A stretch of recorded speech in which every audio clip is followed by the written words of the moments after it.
did a little trim on myself. These shears right here are from Red by Kiss, and they're about $5.99, okay? Literally under $10. They're very nice, okay? I was the person that was afraid to give myself a trim because I was not sure if I was going to be taking off too much, taking off too little, but as the years have gone by and I've learned more about hair, I do understand what a split end is. So the other day I picked this up. I've had it for like over a year. I finally picked it up and I said, let me try to do my own, you know, ends, right?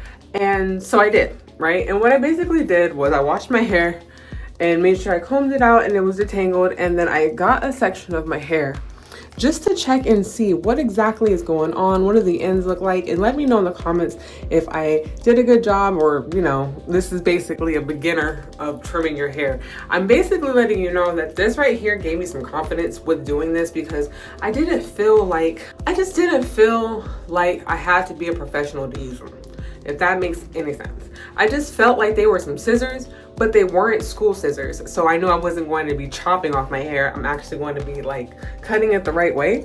But basically what I did was just get some of these ends because it's been a minute since I've even like done anything to my hair really, and I was just cutting off the ends, and to be honest with you, that was enough for me. I realized that I needed to take off an inch or two from the bottom and just let it go.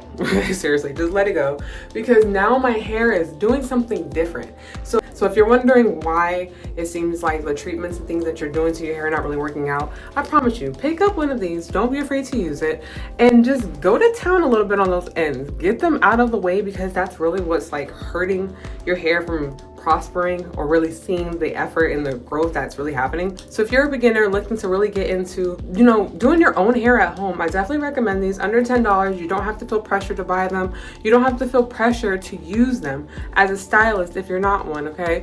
It's very affordable, meaning that it's no lose or loss or anything like that. And you can keep these for a very long time. They stay very nice and sharp. These are still very sharp since the first day I bought them over a year ago. So I definitely recommend this. I'll go ahead and put a link down in the description box for you to check them out on my Amazon storefront. And if you're interested in more hair finds and all that great stuff for African American hair, go ahead and make sure you subscribe to my channel.